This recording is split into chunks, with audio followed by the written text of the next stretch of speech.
J'ai gardé que des personnes autour de moi qui me tiraient vers le haut, qui me disaient les vérités et qui me faisaient progresser dans la vie. Et encore aujourd'hui, parfois, je me rends compte qu'il y a des personnes qu'il faut que j'écarte. Tout est une question d'équilibre dans la vie. Parce que si je suis trop sérieux, je vais pas être pro. Et j'ai besoin de profiter, j'ai besoin de sortir. Des fois, je vais en soirée, des fois, je vais boire des verres. Gaël Fickou. Gaël, c'est un grand rugbyman, mais c'est surtout le capitaine emblématique du 15 de France. Il y a des places où tu sais que tu peux profiter et d'autres où tu sais que tu dois rester focus. Là, je suis dans une période internationale. J'essaie de rester focus un maximum. Tu vois, c'est hyper important. Bien dormir, bien s'hydrater, bien manger, se sentir bien physiquement, etc. Bienvenue dans cet épisode d'Unchained. Je suis ravie de recevoir Gaël Fickou cette fois-ci. Dans cet épisode, on va parler de sa préparation mentale, de sa visualisation, de sa routine de champion, mais aussi de sa double vie entre entrepreneur et rugbyman professionnel. On va aussi parler de la place de l'entourage et aussi de l'importance et de la vertu des échecs dans son parcours. C'est beaucoup de résilience, c'est de jamais lâcher. Surtout que c'est un sport de contact, donc parfois t'as mal, parfois c'est dur, parfois t'as envie d'abandonner, mais tu le fais pas parce que tu sais que la cause est le plus importante. Donc, on a des coachs mentaux qui nous mettent dans des situations physiques très très dures, plus à l'extrême. On doit garder la lucidité, on doit continuer à être performant. En dehors de ta carrière de rugbyman, quel est le parallèle aussi entre le sportif et le patron?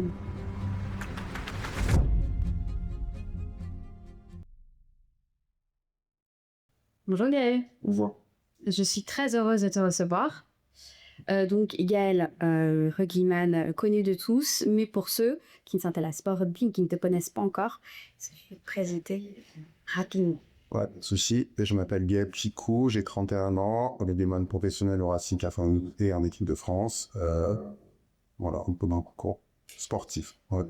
Et on est à 2 jours d'un match très important. J'ai cru comprendre que vous allez disputer l'Afrique du Sud, une équipe qui est invaincue depuis 3 ans. Comment on se prépare à ce genre de grand match? Bah, simplement, on sait que c'est des gros matchs, donc la pression elle vient toute seule, donc on s'en est pas plus. Après, on se prépare mentalement, physiquement pour être prêt le jour J. En gros, beaucoup de préparation physique, d'entraînement, de stratégie pour être prêt le jour J. C'est quoi le quotidien d'un champion? Beaucoup d'entraînement, il y a un aspect mental qui est hyper important. Excuse-moi, désolé, j'ai bugué. Important. Et donc, en gros, c'est beaucoup de stratégie. Donc, on analyse beaucoup l'adversaire, savoir ses points forts et ses points faibles. On s'analyse nous aussi, on crée une stratégie autour de ça, c'est-à-dire en fonction des joueurs qu'on a, le style d'équipe on est, etc. On fait un plan d'action. Et après, on s'entraîne à faire ça. On entraîne tous les jours. Puis après, il y a une partie de préparation physique. Donc, on s'entraîne tous les jours en musculation, cardio, physique, etc. Pour être performant. Beaucoup de vitesse aussi, parce que dans notre sport, c'est hyper important. Et après, tu as l'aspect mental. On se prépare à être fort mentalement, pas lâcher. On sait qu'il y a des moments où tu vas être très très dur, que des fois on est dans le carreau. On essaie de garder le cas. J'aime bien faire le parallèle, parce qu'ici, je reçois aussi beaucoup de chefs d'entreprise, chose que tu es aussi, et on va en parler, parce que c'est une grande partie de ta vie ici.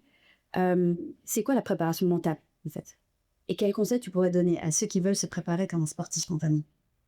Mais la préparation mentale, c'est un facteur qui est hyper important chez nous, les professionnels. Et c'est professionnels de rugby, les sportifs de haut niveau, mais aussi dans le monde de l'entreprise, dans le sens où il faut être préparé à être résilient, à être parfois dans le dur et pas douter, garder confiance en soi parce que c'est la clé pour moi.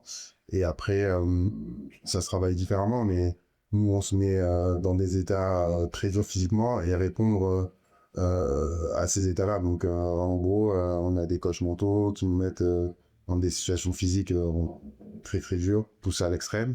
Et on doit garder la lucidité, on doit continuer performant, être lucide, parce que c'est pas important dans le cadre d'être lucide, etc., bien réagir à toutes les situations. Puis après, je pense que c'est beaucoup de méditation, beaucoup de visualisation aussi. C'est-à-dire que quand tu es sportif, tu visualises, excuse-moi, tes actions avant le match. Comme si tu étais dans le match, en gros, on se met dans des états seconds. On se dit, j'ai été cité une fois cette action, là, j'imagine que je vais faire, par exemple, contre les Sud-Africains. Et ça me permet d'essayer de le retranscrire le jour du match, parce que j'ai l'impression d'avoir déjà vu cette situation. Donc il y a beaucoup de leviers comme ça. Il n'y a pas tout le monde qui l'utilise, mais en tout cas, moi, c'est un levier que j'utilise. Et après, comme je t'ai dit, c'est beaucoup de résilience, c'est que jamais lâcher. Surtout que c'est un sport de contact, donc on prend énormément de vécu. Et parfois t'as mal, parfois c'est dur, parfois t'as envie d'abandonner, mais tu le fais pas parce que tu sais que la cause elle est plus importante. Donc, il y a plein de leviers à tirer l'ensemble. Ouais, c'est vrai que la puissance de la visualisation, c'est vrai qu'on va recevoir Patrick Mouratoglou, qui est entraîneur de Serena Williams, qui lui justement parlait énormément de la visualisation. Il disait comme toi que tout le monde ne le fait pas. Ouais. Et du coup, qu'est-ce qui se passe? Toi, tu visualises tout seul la veille des matchs, ce qui va se passer, vous visualisez collectivement. Ah. Non, c'est très individualiste, très individuel, excuse-moi. Mais il n'y a pas tout le monde qui le fait. Et moi, je trouve que c'est un outil intéressant pour les sportifs et même le chef d'entreprise. S'imaginer gagner, s'imaginer faire un beau plaquage, gagner des duels, etc. Je pense que c'est important. Et je sais que chez les sportifs de haut niveau, mais dans des sports individuels du style de golf, le tennis, la Formule 1, ils utilisent énormément. J'ai vu plein de vidéos par rapport à ça et je trouve ça hyper intéressant. Moi, ça se fait de manière légère au quotidien, sous la douche, quand j'ai un peu de temps, quand je fais la sieste, quand je me repose, etc. J'essaye de me faire, c'est comme 3, 4, 5 minutes, en essayant d'imaginer toujours le positif. Parlons d'hygiène de vie, parce que c'est des questions qui reviennent toujours quand j'entends une pote poser la question, qu'est-ce que tu manges, combien d'heures, quels sont les exercices que tu fais, etc. Si je veux rentrer dans les détails, en vrai, comme tout le monde, après, c'est vrai que c'est hyper sain ou hyper équilibré, mais moi, je prends pas la tête. Si demain, j'ai envie d'aller manger au resto, je vais manger au resto. Il y a personne qui va me contraindre à ça, mais c'est vrai que il y a des plages où tu sais que tu peux profiter et d'autres où tu sais que tu dois rester focus. Là, je suis dans une période internationale. J'essaye de rester focus un maximum. Tu vois, c'est pas important. Bien dormir, bien s'hydrater, bien manger, se sentir bien physiquement, etc. Donc, le régime alimentaire d'un sportif, le matin, c'est des œufs, du bacon, des yaourts 0%, enfin, tout ce qui va chez ça, des patates. Mais il y a plein maintenant. C'est vrai que c'est devenu à la mode, mais c'est vrai qu'on appelle ça le régime acier, etc. Mais bon, ça peut se monter plus toujours. Et après, comme dit, féculents, pâtes et protéines, tu vois, par exemple. Donc, et des légumes, mais rien d'extraordinaire. Après, il y a des joueurs, faut être honnête avec toi, qui perdent beaucoup de poids assez facilement. Eux ont un régime assez cadré parce que sinon ils prennent 3, 4, 5 kilos. Et je suis parti des profils de gars, je ne grossissent pas, qui restent toujours au même poids, tout. Donc moi j'ai vraiment zéro suspecté. Si demain j'ai envie de faire un McDo, je peux. Après, c'est pas un truc qui me passionne, c'est pas un truc qui m'intéresse du bien, etc. Mais je me prive de rien en soi, mais faut rester cohérent avec tes attentes. Et c'est toi qui captage. Exactement. Mais il y a des joueurs qui sont obligés de rester très simples, parce que sinon ça va faire tant quelqu'un. Et parlons d'hygiène mentale. Qu'est-ce que tu fais pour justement être concentré, ne pas être distrait par tout le guillemets ambiant? Ben moi, je pense que c'est important d'avoir les deux. Tout est une question d'équilibre, moi, parce que si je suis trop sérieux, je vais pas être heureux. Et j'ai besoin de profiter, j'ai besoin de sortir. Des fois, je vais en soirée, des fois, je bois des verres. Des fois, je suis très sérieux. Là, je suis dans une période où je suis très sérieux, etc. Il y a des fois, je peux sortir en soirée avec mes amis, boire des verres après un match, surtout dans le rugby, hein. C'est vraiment une tradition, tu vois. Donc, on se restreint, mais c'est plus la semaine où là, t'es rigoureux, t'essayes de rester cadré, etc. Et le week-end, après un match à pleine victoire, on va voir des bières entre potes, on s'amuse, on profite, on va danser, enfin, comme tous les gens normaux. Mais c'est vrai que moi, ce qui est important, j'ai besoin d'avoir mes moments de récupération. Je sais que je fais beaucoup de sauna, de hammam, de bath, etc. Parce que c'est ce qui me permet de couper avec le monde. Il y a tout le monde qui te parle, les messages, les textos, les appels, etc. Donc je pose mon téléphone, j'écoute la musique et je me pose pendant 1 heure presque tous les jours au spa. Et ça, c'est un truc qui me fait du bien. J'essaie de méditer, j'essaie de visualiser, de manifester tout ce que j'ai envie, de rester concentré sur mes objectifs. Mais tout est une question de balance, honnêtement, dans la vie. Si c'est trop sérieux, je vois des mecs qui sont trop sérieux, ils explosent à 25 ans parce que c'est trop etc. Et moi, le fait d'avoir deux mondes, donc déjà le monde de l'entreprise et le monde du rugby, ça me permet de vaciller entre les deux mondes. Et je sais que, par exemple, j'ai un carrière de show au rugby, donc je suis focus dans ça. J'ai un carrière de show dans le monde de l'entreprise, je suis focus dans ça. Et après, j'ai tout l'extra, où j'adore l'art, j'adore la culture, j'adore aller voir des concerts, j'ai toutes ces choses-là, donc j'essaie de me détendre comme ça, j'essaie de vibrer, de vivre surtout, parce que c'est là parce que je suis professionnel que je dois faire un truc où je dois m'étirer, tu peux le vendre, etc. Tu vois. C'est important de vivre sa vie, quoi. Donc c'est ce qui me rend heureux.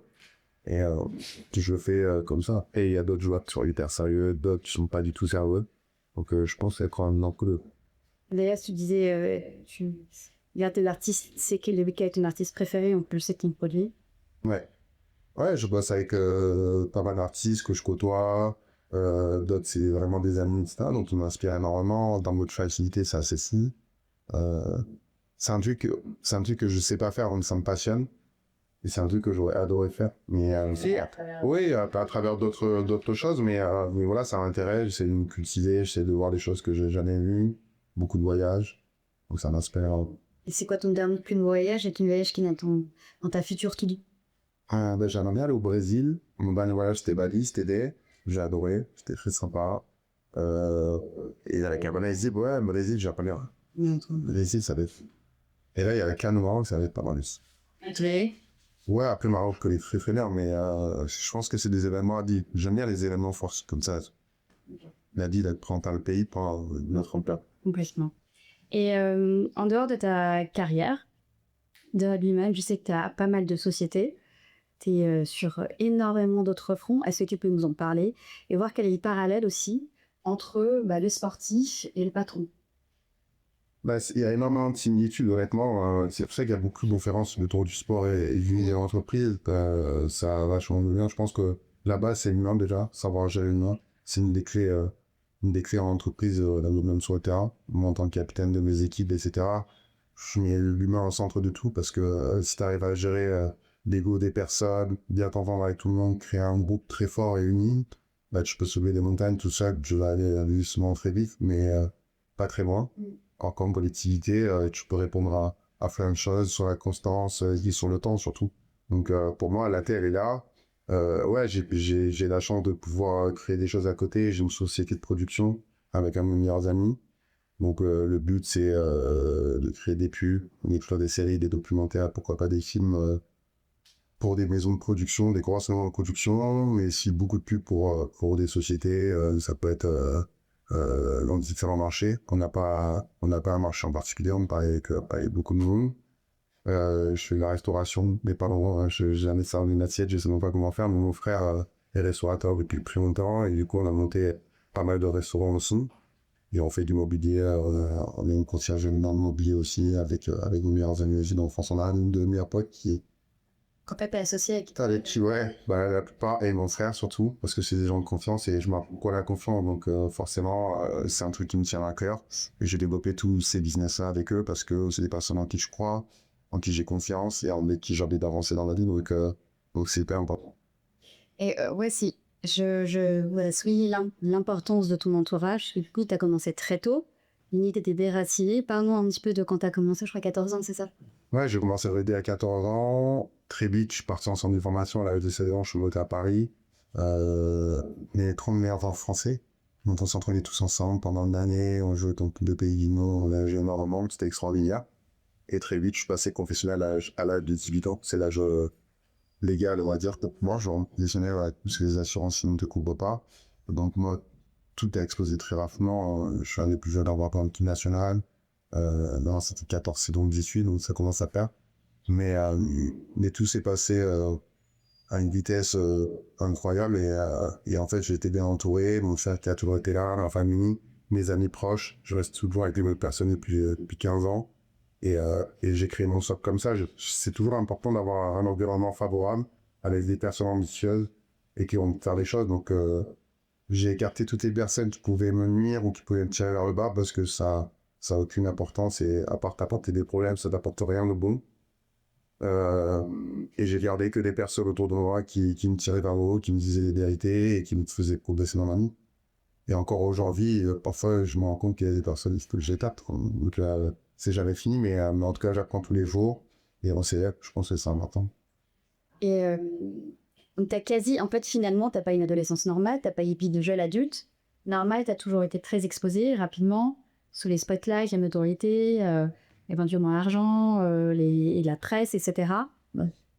Qu'est-ce que ça fait? Parce qu'on voit pas mal d'élèves qui sont un peu plus visibles sur d'autres... je sais que t'aimes pas qu'on compare ça au foot notamment, mais c'est vrai qu'on voit directement l'impact de la notoriété rapide chez les sorties, et parfois ça peut être néfaste. Comment toi tu t'en es protégé? Qu'est-ce que tu as observé? Je pense que d'une part il y a l'éducation. Moi j'ai eu la chance d'avoir une super éducation avec des parents stricts, mais tolérants à la fois, ouverts d'esprit. Donc j'ai appris plein de choses grâce à eux. Il y a l'entourage, mes frères, mes amis, ma famille, tout m'entoure, etc. Donc déjà quand tu as ces deux socles-là assez stables et forts, t'as de quoi taper. J'ai jamais pu prendre la grosse tête parce que j'avais pas le temps. Si j'avais une seconde où je prenais la grosse tête, mes parents m'auraient remis sur le droit chemin. Donc déjà ça aide, ça c'est une évidence.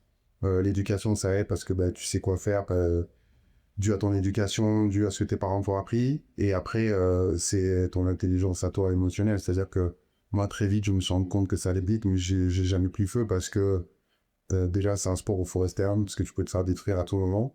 Et de deux, je vois pas l'intérêt de faire la menthe ou pas. Donc on pense souvent à l'exemple du foot, mais il y a des mecs qui ont la tête très bien faite dans le foot et qui ont des super comportements, comme il y en a qui ont seulement des comportements, et c'est pareil en rugby, il y en a qui ont des super comportements, des super attitudes, et d'autres un peu moins, c'est parce que je pense qu'il leur manque un socle solide autour d'eux.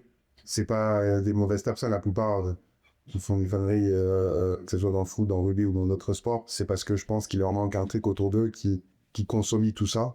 Et je pense avoir eu cette chance-là. C'est vraiment de la chance pour le coup parce que je suis tombé sur les bonnes personnes. Après, on fait tri avec l'âge, avec l'expérience, on se rend compte qu'on fait des erreurs. J'en ai fait plein, des erreurs, j'en fais encore, mais c'est vrai que j'essaye d'éviter des erreurs, tu pourrais t'échapper. Et de toute façon, il y a des personnes qui sont bonnes à un moment et qui sont mauvaises pour toi à un autre moment. Et je pense qu'on ne rencontre jamais personne par hasard. C'est très philosophique et je suis toujours convaincue qu'on a toujours une liaison, une leçon derrière chaque bonne et mauvaise rencontre. Je suis totalement d'accord avec toi et j'ai des rencontres qui ont été extraordinaires pendant un certain temps, mais qui, au bout de quelques années, ne l'étaient plus. Donc, il ne faut pas se prendre la tête avec ça, il faut être en accord avec soi-même. Je pense que l'important, c'est d'être bien soi-même, déjà, ce qu'on dit pour soi, hein, la vérité, elle est là. Bien sûr, on essaie de montrer l'exemple, qu'on essaie d'être bienveillant avec tout le monde, et moi, c'est ce que j'essaie d'incarner, mais parfois, tu sens que tu n'es plus en accord et en phase avec les personnes que tu côtoies. Donc, il n'y a pas de mal à te dire, écoute, il n'y a rien contre toi, mais je pense qu'on a deux chemins différents. Et c'est vraiment ce qui s'est passé dans ma vie. Moi, j'ai des personnes avec qui j'étais H24, que je vois plus du tout, avec qui j'ai plus de nouvelles. Mais j'ai aucune méchanceté. Si je les crois, ça me fait même plaisir. Mais à un moment qu'on ne soit rien dîner, le pas plus, quoi. Parce que dans le quotidien, c'est pas possible. Je n'avais pas forcément vers le haut. Et c'est comme ça. Et je pense qu'il faut pas se prendre la tête et pas s'en vouloir. C'est des chemins. Ils m'ont apporté certains talents. J'aurais apporté aussi. Mais aujourd'hui, on est qu'en phase et chacun prend son chemin et c'est bien comme ça. Et juste pour revenir tout à l'heure, c'est vrai que t'aimes pas qu'on compare le foot et le rugby, parce que c'est des raccourcis qui beaucoup facilement. Mais c'est surtout que le foot, c'est tous les scandales, etc. sont beaucoup mis en bière. Est-ce que tu trouves que dans les valeurs, dans la manière de jouer, néanmoins, il y a quand même des... C'est vrai que le rugby, il est considéré parfois comme plus noble en termes d'attitude ou peut-être en termes des valeurs. Est-ce que c'est juste un a priori ou est-ce que c'est juste... Moi, je pense qu'il y a des facteurs à prendre en compte dans le foot. Beaucoup de personnes parlent du foot de manière négative dans ce sens-là. Il faut comprendre aussi qu'ils gagnent énormément d'argent et qu'ils sont bien plus professionnels que nous depuis plus longtemps que nous. Aujourd'hui, il y a des dérives aussi en rugby. Ça arrive dans tous les sports, soit dans le tennis, au rugby, au golf. Dans tous les sports, il y a des dérives, il y a des personnes qui font de l'ennui et ça arrivera dans tous les sports. Ce qui est sûr dans le foot, c'est qu'il y a beaucoup d'argent. Donc ça amène, de l'argent amène beaucoup de problèmes aussi. Et ça, tout le monde en est conscient. Je pense que les histoires qu'il peut avoir dans le foot, un mec qui prend un jet privé alors qu'il a un match dans une semaine important, etc. Si dans le rugby, je pouvais prendre un jet privé tous les matins, il y en a plein qui le feraient. Tu vois ce que je veux dire?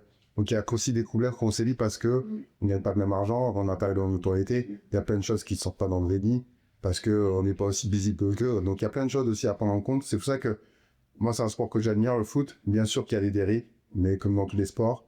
Mais ce qu'il faut aussi savoir, c'est que c'est un sport qui est mis en avant bien plus que tous les autres sports. Donc tout est plus grave. Il y a plus d'argent, il y a plus de problèmes parce que quand il y a un joueur qui s'en sort et qui fait con, ça se sait directement que dans d'autres sports, ça se sait pas. Donc il y a plein de facteurs qu'il faut prendre en compte. Après, c'est vrai qu'en rugby, tu as des valeurs de respect, de solidarité qu'on essaie de cultiver au quotidien, qu'on nous rappelle tous les jours, sans cesse, etc. Et que c'est un sport fédérateur autour de ça. Ça, c'est une certitude. Je dis pas que dans le foot, c'est les pas, parce que je pense aussi qu'ils essayent de véhiculer. Sauf que c'est un sport de masse et du coup, quand tout est plus gros, tout va plus vite, tout est plus fort, etc. Et tout est plus extrême dans ce sport. Mais je pense que c'est là où tu as raison, c'est que le rugby véhicule quand même des valeurs de solidarité, de respect envers l'arbitre, on crie jamais à l'arbitre. Sinon, c'est carton que nous, on peut même pas lui parler à part le capitaine. C'est impossible de s'adresser à l'arbitre parce que sinon, c'est carton. Donc déjà, ça calme beaucoup de choses. Donc c'est vrai qu'on nous, sur ça, on est hyper strict. Et ça, c'est une force et il faut le garder. Parce qu'il faut garder ce respect envers l'institution. Et d'ailleurs, tu as failli faire du foot. Mais avant, parle-moi un petit peu de tes racines, parce que je suis jamais un type de ton parcours, du coup, parce que tu as grandi, en famille culturelle, etc. Vraiment type. Moi, j'aime la Seine-sur-Mer, c'est un petit village à côté de Toulon. J'ai grandi dans une table populaire, en venant d'une cité qui s'appelle la Cité Verte. Donc un milieu plus que modeste, pas beaucoup d'argent, beaucoup de difficultés, etc. Mais très heureux parce que j'ai grandi avec une famille soudée, des parents admirables, des frères et sœurs avec qui j'ai un lien particulier, etc. Donc franchement, une enfance magnifique parce que je connaissais pas mieux. Et avec le temps, très vite, je me suis rendu compte que ouais, j'avais du talent dans le sport. Et je faisais de foot, donc j'étais pas très mauvais au foot. J'étais pas trop mauvais, on va dire. Et j'ai décidé de faire du rugby parce que mon grand frère faisait du rugby. Et j'allais le voir tous les week-ends et j'avais quand même le contact depuis que j'étais grand. Je sais plus vendre tous les gars dans le foot et tout. Et j'ai fait du rugby et très vite, ça s'est passé avant 3 ans, quoi. 3 ans après, je me suis retrouvé professionnel en défense nationale et tout ce qu'il appelle. Donc c'était assez fou. Et très mauvais au foot. J'étais pas trop mauvais, on va dire. Et j'ai décidé de faire du rugby parce que mon grand frère faisait du rugby. Et j'allais le voir tous les week-ends et j'avais quand même le contact depuis que j'étais grand. Je sais plus vendre tous les gars dans le foot et tout. Et j'ai fait du rugby et très vite, ça s'est passé avant 3 ans, quoi. 3 ans après, je me suis retrouvé professionnel en défense nationale et tout ce qu'il appelle. Donc c'était assez fou. Et Rapide pause dans cet épisode pour vous parler de notre sponsor XTB, qui est un courtier en ligne avec déjà plus de 2 millions de clients. XTB, c'est une solution où vous pouvez investir, épargner et faire du trading sur plus de 11 000 actifs. Vous pouvez ouvrir votre compte en ligne en moins de 10 minutes et vous avez 0% de commission sur les actions et les ETF. Donc, cliquez sur le lien présent dans la bio. Donc, si je vais demander faire un petit retour en arrière. Si depuis tes 14 ans, quel est ton plus beau souvenir? Quels sont tes 3 plus beaux souvenirs? Ouais, Nico. dans le rugby, jusqu'à maintenant. Ouais. Moi, on a été 2 fois champion d'Europe, c'était assez dingue. Après, bon, souvent, moi, les meilleurs souvenirs, je les assimile à des moments de vie plus qu'à des titres, tu vois. Parce que les titres, il y en a plein qui les ont gagnés, il y en aura d'autres qui les gagneront après nous. Et c'est plutôt des moments de vie, des moments incroyables que j'ai pu vivre avec les gars. C'est beaucoup le côté humain. Moi, je marche pas loin, donc souvent, on se rappelle, c'est même pas le titre. Bien sûr, on a le stade et tout, mais c'est la soirée d'après, c'est les dîners d'après, c'est les moments avant, c'est les activités qu'on a pu faire pendant toute cette période-là, etc. C'est souvent des moments comme ça, donc il y en a énormément. Honnêtement, je peux même pas te les citer. Mais dans ma jeunesse, c'est mon parcours à la Seine-sur-Mer où j'ai commencé, avec mes potes, on était innocents, on jouait, on s'amusait, c'était fou. Après, à Toulon, on commençait à devenir professionnel, donc c'était un peu plus strict, mais pareil, des moments exceptionnels, pour l'espoir, le centre de formation, sur la coca, les dortoirs, les bestiaires, tout, c'était dingue. Et après, au milieu professionnel, c'est tous les bières rencontres que j'ai pu faire. C'est assez sneak parce que je fais des liens d'amitié, de fraternité. Là, il y a certains moments qui sont, quand je passe 15 heures par jour avec des gars, je fais mieux des gars ton équipe. Ta famille, tu vois plus les gars pour l'équipe que ta famille. Donc, moi, je passe ma journée de 8h à 18h avec eux, tous les jours. Donc, au bout d'un moment, tu les connais de personne. Et je connais les liens et des affinités de folie. Et du coup, on disait tout à l'heure, tu as eu un succès soudain, tu as eu un succès jeune. Qu'est-ce que tu as fait quand tu as eu ton premier cachet, quand tu as eu une liberté financière, quand... La première. Ouais, son premier gros achat, investissement, la manière dont tu l'as fêté, qu'est-ce que... Là, quand j'ai gagné mon premier contrat professionnel, enfin espoir professionnel, c'était à Toulouse et j'avais plus mon père et le rêve de mon père qu'il n'a pas pu réaliser, c'était d'acheter. En fait, il était venu en France pour acheter une moto. Il a rencontré ma mère, il est tombé fou amoureux. C'est une super bonne histoire, c'est en plus. Et en gros, il est resté toute sa vie en France, du coup, avec moi et toute ma famille. Mais son rêve, c'est de revenir au Sénégal pour s'acheter une maison et faire sa retraite avec ma mère, etc. Forcément, très difficile, en France, c'est pas facile, etc. Donc, quand j'ai gagné mon premier contrat, on est allé au Sénégal ensemble, on a acheté une maison au Sénégal et je me souviens qu'il avait les larmes aux yeux parce que il m'a dit, c'est pas moi qui l'ai acheté, c'est toi, mais c'est comme si c'était moi, donc il était trop fier, donc c'est le premier truc qu'on a fait. Et puis après, j'ai consommé la vie au fur et à mesure, mais j'ai fait plein d'autres investissements, mais ouais, ça faisait partie des objectifs, et comme j'avais un autre objectif dans la vie, c'était d'avoir une maison là où on avait fait notre sport-études avec mon meilleur ami. Et un jour, quand on était jeune, j'avais dit, c'est quoi ces maisons de dingue, etc. Il me dit, bah, c'est que des médecins, etc. Et j'avais dit, bah, un jour, j'aurai une maison sur cette montagne. Et bah, maintenant, c'est moi qui ai la maison tout en haut de la montagne, donc c'est quand même fou. Est-ce que tu vas dans cette maison? C'est la question. J'y vais pas parce que j'ai très peu de temps, honnêtement. Et j'ai même pas le temps pour partir en vacances, donc c'est très rare. Mais en tout cas, je l'ai et c'était un objectif. Et c'est fou parce que c'est un peu de la visualisation ou de se dire que tout est possible en fait.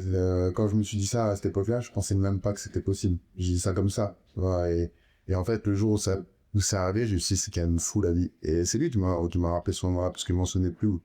Et souvent, on en parle et quand on est dans la maison, on se dit, mais c'est fou et on voit notre lycée en bas. C'est quand même assez dingue.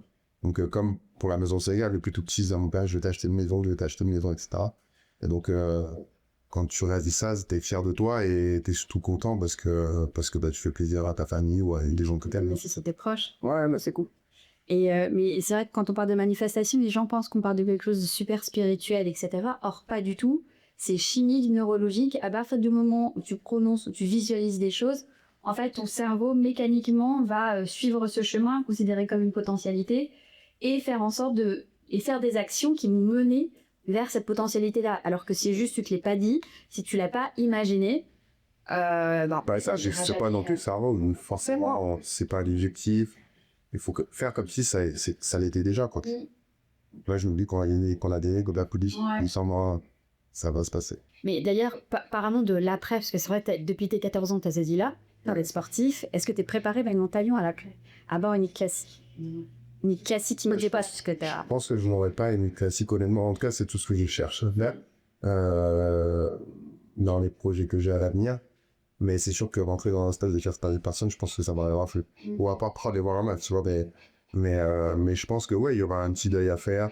Je me prépare pas tous les jours, mais je me prépare à ça. Parce que ça arrive à ton part, hein. Moi, c'est une histoire d'aller, hein. Ça va aller vite, mais en tout cas, j'aurais tout donné et je me pose pas encore la question, j'y au jour le jour. Enfin, bien sûr que j'ai de programmation dans ma tête et tout, mais j'y l'instant présent et je me pose pas non plus d'immuter sur. Je sais que je me prépare par rapport à ça.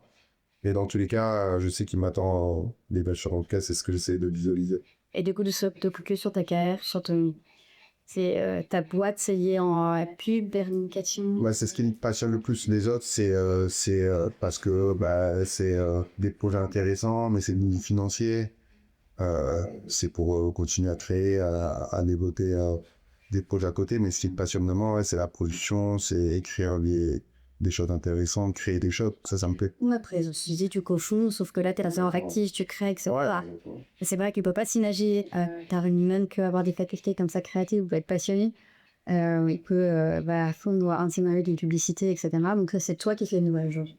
Ben, moi, je pense qu'il faut pas se mettre de barrières, tu vois, genre, pourquoi... Non, mais t'as raison, c'est vrai qu'il y a plein de gens qui me disent ça, mais pourquoi? Parce que t'as plus de rugby, tu vois. Et je pense qu'il faut pas se mettre ces barrières-là, c'est qu'il y a peu nous-mêmes que nous l'élite, nous. Donc, en soi, moi, quand j'ai commencé, plus petit, je sais pas, ils sont racontés. Et quand je leur annonce ce que je fais, ils hallucinent. Et il y a potes, parmi mes associés dans l'immobilier, quand je leur raconte un peu les choses que j'écris, ils hallucinent. C'est toi qui as écrit ça? J'ai aidé seulement. Et ils pensaient pas qu'ils étaient capables de faire ça, tu vois. Parce que même quand on a les facultés, en fait, on nous conditionne, et surtout dans la mentalité française, à être spécialisé dans un sujet. Ouais. Donc en gros, tu as une ligne professionnelle, ce que tu veux être après, c'est entraîneur, c'est coach, c'est professeur, mais c'est certainement pas être un créatif. Parce que surtout, le founder de com, de pub, c'est pas du tout, c'est ni toi esthétiquement, ni ton camp de parcours. Et en France, on a notre stack, c'est comme quand j'ai fait cette édition, je dis, j'ai invité des sportifs, comme j'ai invité des politiques, comme j'ai invité des professeurs, non, mais pourquoi? En fait, t'es obligé d'être spécialisé et d'être dans une case. Ouais, c'est très français, mais je t'avoue que moi, je vois pas les choses comme ça, et peu importe si ça plaît pas, tu vois, tant que ça me plaît à moi, c'est le plus important, et je pense qu'il faut pas se mettre de barrières, il faut pas se mettre de limites, mais comme dans tout, quand j'ai commencé le rugby, j'aurais jamais cru être ce joueur-là, tu vois. Je pensais pour plus professionnel, c'était mon rêve, j'aurais jamais cru porter une maille de Sud de France. Aujourd'hui, être le plus ancien, peut-être un des plus capés, enfin, tu vois, il y a plein de choses qui arrivent au fil du temps et tu te rends compte que si tu y crois, ça va se passer, quoi. Donc la clé, là, moi, c'est ce que je dis souvent aux jeunes que je côtoie ou des jeunes joueurs, ils me disent, mais c'est quoi la clé de tout? Je dis, mais il faut que tu crois en toi. et tu penses qu'il n'y a pas de limite. Parce que si tu te mets des limites, c'est tes propres barrières que tu te mets. Il n'y a personne qui va te dire, oui, il y a des copains qui vont dire, mais t'as pas le niveau, etc. Moi, quand j'étais plus jeune, j'étais pas le meilleur, fois. Et au fil du temps, très vite, ben, je suis passé devant tous ces gars parce que j'y ai cru plus qu'eux, je pense ça. Donc pour moi, c'est de pas se mettre de barrière. La confiance en soi, Ouais. dépasser des limites. Ouais, pas se mettre de limites, confiance en soi. Les barrières limitantes, c'est que toi qui t'es imposes de ta famille, de ton cercle d'amis, tes coachs, etc. Mais tu peux défoncer toutes ces barrières si toi tu y crois. Et j'ai plein d'exemples dans l'équipe de gars qui sont passés par des cursus complètement différents. Moi, c'est allé très très vite, très haut. Il y a des gars qui ont gagné pendant des années, à 25 ans, c'est devenu des joueurs incroyables. Et ils jouent en équipe nationale avec moi, tu vois. Donc il y a plusieurs parcours. Et c'est souvent ça que je dis à des jeunes joueurs. Ne lâche jamais parce que je te jure, il peut se passer des choses de dingue dans la vie. Et souvent, c'est ça. Et c'est les mecs qui abandonnent avant qui n'y arrivent pas. Et ceux qui lâchent pas et qui croient en leur rêve et qui se battent pour ça, tôt ou tard, ça va payer. Peut-être pas dans la meilleure que t'espérais, mais ça paiera dans tous les cas. C'est une certitude. Et apprécier l'échec, apprendre de l'échec. La dernière fois, tu me disais, j'ai passé ma vie à perdre. Je trouve que c'est une très belle phrase. Ouais, bah, moi, j'ai perdu plus que ce que j'ai gagné. C'est ce que je dis souvent à mes potes. J'y ai 2 fois en 14 ans. Donc j'ai perdu tout le reste dedans. Donc t'imagines, sur 12 années, sur 14 années, j'ai perdu 12 fois. Mais ça n'empêche pas d'être heureux, d'avancer, d'avoir appris plein de choses, plein de choses, d'avoir rencontré des gens. Et je suis très heureux comme ça. Et en fait, faut pas oublier que gagner, c'est rare. Et sur 50 équipes, bah, t'en as qu'une qui gagne. Dans le top 14, j'en ai 14, il n'y en a qu'une qui gagne chaque année. Donc les 13 autres, elles pleurent, quoi, tu vois. Il faut rebondir chaque année, il faut revenir et aller de l'avant, quoi. Donc moi, j'ai plus perdu dans ma vie, et c'est ce que je disais un jour à mes enfants, c'est que j'ai plus perdu que ce que j'ai gagné. Donc le jour où ils auront des échecs, je leur dirais, c'est ce qui va te faire apprendre, c'est ce qui va te faire grandir et te remettre en question aussi, tu vois. Donc pour moi, c'est la clé aussi de la réussite, c'est d'avoir perdu tellement de fois que quand tu gagnes, tu te dis, mais c'est tellement fou, j'avais tellement vendu Sonora, vendu 10 ans avant nos premiers sites, tu vois. En 10 ans, je me suis repayé tous les jours, dans la sueur, dans la difficulté, etc., pour relever ce titre une fois dans ma vie, quoi. Donc c'est assez fou, et les gens ont tendance à oublier, mais on gagne très peu. Et pas plus que ce qu'on gagne. C'est très rare de gagner. Est-ce que quand on gagne, il y a ce sentiment d'accomplissement qui... est-ce qu'on arrive à satiété en termes de gagne, de sentiment d'accomplissement, de te dire, ok, j'ai fait. Est-ce que tu te dis, bon, bah ok, ça me suffit finalement? Ouais, si je dis, bon, ok, j'ai la dalle, il me faut encore. Bon, on veut toujours plus. En tout cas, quand t'es un compétiteur comme moi, t'en veux toujours plus. Donc c'est jamais assez. Même quand t'as gagné, tu te dis, j'aurais pu faire mieux, j'aurais pu faire ci, j'aurais pu faire ça. Donc non, c'est jamais assez et ce sera jamais assez. Et c'est positif, mais des fois, c'est contraignant parce que toute ta vie, t'es jamais rassasié, quoi. Dans tout, même dans ta vie perso, du coup, ça te pousse toujours à être à fond, quoi. Ouais, en plus, quand on a des racines modestes, on a aussi ces sentiments, tu vois. On parlait de la maison, du piano, des choses comme ça, de rattraper, en fait, des conditions dans lesquelles... c'est ce sentiment de revanche, en fait. Ouais, c'est tout le temps une revanche, c'est une revanche envers soi-même.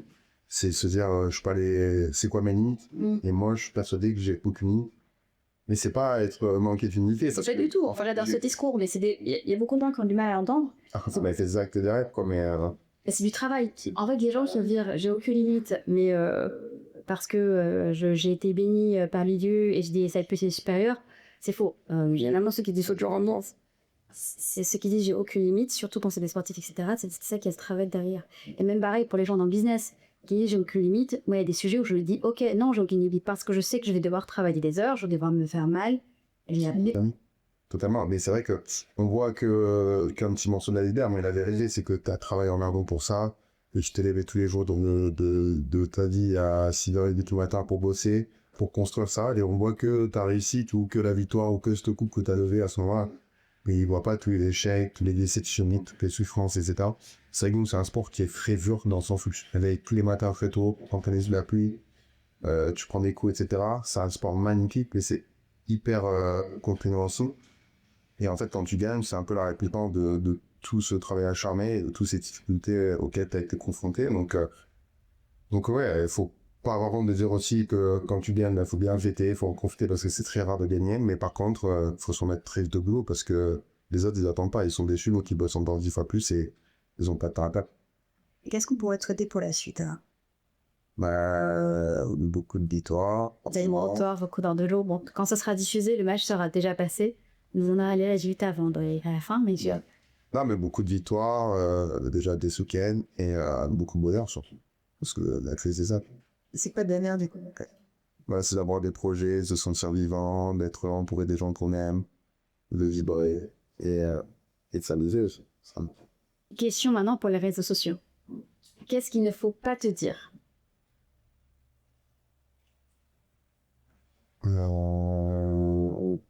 Qui peut toucher. Non, qu'est-ce qu'il faut pas te dire en général? Ce qui peut... non, pas te toucher, mais c'est ce qu'il faut pas te dire. Donc, enfin, qui je pourrais être à ta place, mais... T'es pas quelqu'un d'honnête? Ou t'y arriveras pas. Ouais, oui, je vois, là, ça me transcende. Ouais. Ouais. Je savais penser pour toi avec une stress. Non, mais oui, quand on pense que je suis pas capable de faire quelque chose, ça peut, ouais, c'est un truc que je vais tout faire pour prouver le contraire. Et qu'est-ce qui te touche alors? Qu'est-ce qui me touche? Beaucoup de choses me touchent. Mais même si je le montre pas. Mais déjà, là, on va partir sur les trucs un peu philosophiques, mais tout me touche. Quand je vois quelqu'un en difficulté, ça me touche. N'importe qui. Ouais, ça aide de vous. Même trop. Je peux voir que t'as arrêté ce qui est pas bien, et qui galère, ça me fait penser à mon père quand il était jeune, ou à ma mère, ça me fait penser à plein de trucs comme ça, donc tout me touche. J'aime pas le côté moqueur que peuvent avoir les gens, ou rabaisser les gens, ça j'ai jamais écouté. Souvent, quand on parle de personnes, etc., avec un pote à moi, on se moque d'une personne, sur son physique, ou quoi que ce soit, ça peut me rendre fou. C'est vraiment quand on est malveillant envers les gens, ça peut vraiment, c'est un truc qui me touche au débat de tout. Okay. C'est pas très mal injustice. Ouais, l'injustice, ouais, c'est un truc qui me... Non, c'est un truc qui me plaît pas, et la méchanceté, nous, si ça me plaît pas. On peut rigoler, on peut se taquiner et tout, mais il y a des trucs pas toucher. Mais ça va, tu laissais pas trop râler quand c'est jeune, c'est pas moqué. Non, je sais pas. Non, mais en vrai, moi, j'ai de la chance, j'ai jamais eu trop de problèmes. J'ai un frère qui est plus grand que moi et plus costaud que moi.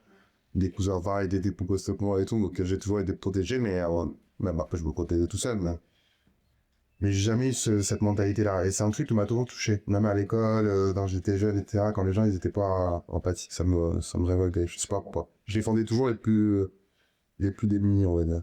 Bon, on m'a toujours caillassé à l'école, on m'a toujours critiqué, mais c'est grâce à ça que j'ai une caractère. À chaque fois, j'étais celle qu'on moquait, celle avec qui on essayait d'être méchante. Après 2 jours, ils comprenaient qu'il fallait pas se protéger.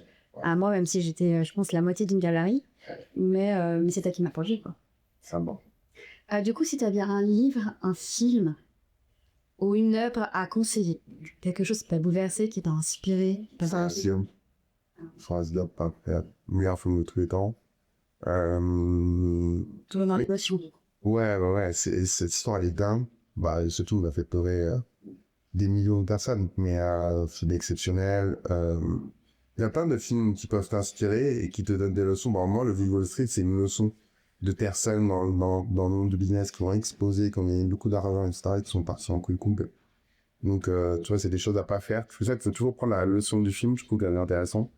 Et c'est pas un film qui m'a inspiré, mais c'est un film que je trouve extraordinaire. Et tu coûtes un peu. Tous les mécanismes humains, voilà, toutes ces dynamiques sociales, en fait. Comment on peut se jouer l'humain sur que l'humain, en fait, c'est une putain de machine et qu'on est quasi tous pareils, qu'il y a certains points sur lesquels tu peux appuyer et on va tous, en fait, réagir de la même manière. Ouais, exactement. Bon, ça, faut y être comme ça. Ouais. Mais ouais, Forrest Gump, c'est celui qui me passionne le plus.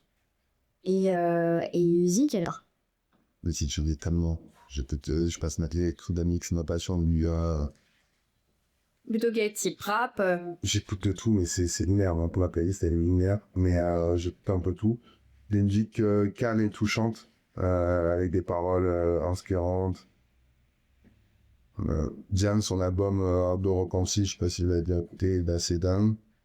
Mais pareil, c'est parce qu'elle donne des leçons. Après, Youssoufa, j'adore. Nefeu, j'adore. Les feux, Comme je... dans la côtoyer, donc j'adore ces plumes-là d'ici là d'Est, exceptionnel. Il y a un bel album qui va sortir bientôt. Alain Théodovage, ça doit être là. Déjà, ça c'est une session, mais il y en a d'autres qui arrivent. Ouais, c'est des artistes où déjà on comprend les paroles et elles sont inspirantes, surtout. C'est important. Qu'est-ce qui pourrait être marqué sur ta tombe alors? Une punchline, dans un monde parallèle. Qu'est-ce qu'on aurait pu écrire si on t'autorisait à tout écrire? Dis le moment présent et d'une vie de folie, je pense que c'est important. Et quand je dis folie, c'est une bonne folie, c'est de vibrer, de créer, de s'inspirer, En fait, je vois trop de gens autour de moi qui vibrent pas et qui vivent rien. Et ça me fait beaucoup de peine parce que c'est vrai. Et je pense qu'on a encore les moyens de casser tout ça et de montrer un peu l'exemple. Donc moi, c'est ce que je dis souvent. J'ai pas envie d'éteindre, j'ai envie d'être toujours à fond, d'avoir des projets, de créer, de peut-être de me tromper parfois, mais c'est pas grave, de continuer. C'est un peu ça que j'ai envie d'être. C'est ce que j'essaie d'être surtout. En fait, tu dénonces le fait que la plupart des gens étayent leur feu. Parce que la société incite à éteindre son feu d'amour. Une peur, en fait. Oh, mais d'accord. Et sans soi, reste dans une vie qui va prendre pas et tout. Après, c'est facile à dire.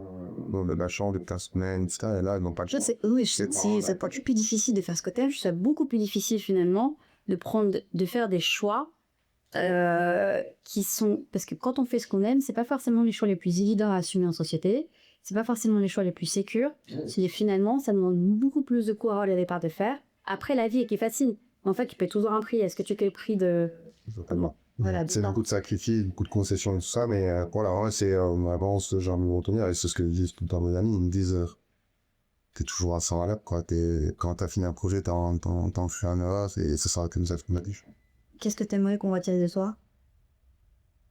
Bah, de mes amis, que j'ai été un ami de folie, et pour ma famille, un frère incroyable, quoi. Et tout simplement, une bonne personne. Ouais, c'est sur les statuts, je pense. Non, j'ai pas reçu que c'est Ah ouais de réponse. Ouais, moi, c'est trop important. Je dis, le côté humain, pour moi, c'est primordial. Donc, les amis, ils savent très bien qu'ils peuvent tomber sur moi. Et ma famille, pareil. Des peu plus bienveillants aussi. J'ai reçu aussi beaucoup de réponses sur l'impact que tu auras en extérieur. Toi, c'est beaucoup auprès de ce que t'aimes. Ouais. Auprès des gens tout court. J'ai des projets dans ma tête. Bon, là, pour l'instant, je suis trop jeune pour les accomplir, mais plus tard, j'aimerais beaucoup développer des choses dans l'Afrique. Tu vois, c'est des choses qui me tiennent à cœur. Et je sais que c'est pas un dénouement. Pour l'instant, il faut que je me construise en tant qu'homme et continuer à avancer dans ce que j'ai envie de faire pour l'instant. Mais plus tard, dans la cinquantaine, c'est des projets qui... Charles, qu'est-ce que tu aimerais réaliser? Non, mais tu vois, développer l'art, le sport, la production, le cinéma, etc., ça me plaît. Tu sens un marché, en fait. Ben, je pense qu'il y a énormément d'art surtout. Ouais. Donc, ouais, essayer de... J'ai beaucoup de contacts là-bas, je suis même... Il y a un rapport aux racines aussi. C'est On Know What You Père, etc. Ouais, totalement. Ouais. Donc, c'est un peu... Bien sûr, ces belles paroles.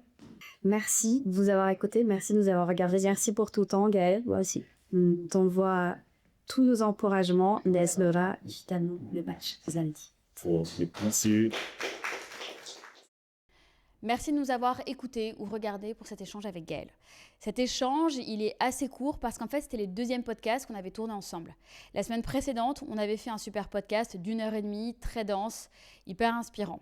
Mais d'habitude, on tourne avec 3 caméras. Et en fait, durant le podcast, il y en a une qui a rendu l'âme. Donc en fait, j'ai demandé à Gaël de venir réenregistrer un épisode. Mais si vous voulez regarder l'épisode d'1h30, qui est très intéressant, dans lequel évidemment on revient sur son ascension, sur ses victoires, sur les défaites et tous ses futurs projets. N'hésitez pas à mettre votre mail en commentaire ou nous envoyer un message. On vous enverra le lien YouTube pour regarder la version un peu plus longue. On remercie à nouveau notre sponsor pour cet épisode, XTB, pour ouvrir un compte et pouvoir trader avec 0% de commission sur les actions et les ETF. Cliquez sur le lien présent en premier commentaire. Réagissez, likez et abonnez-vous sur cette chaîne si ce n'est pas déjà fait. À très vite.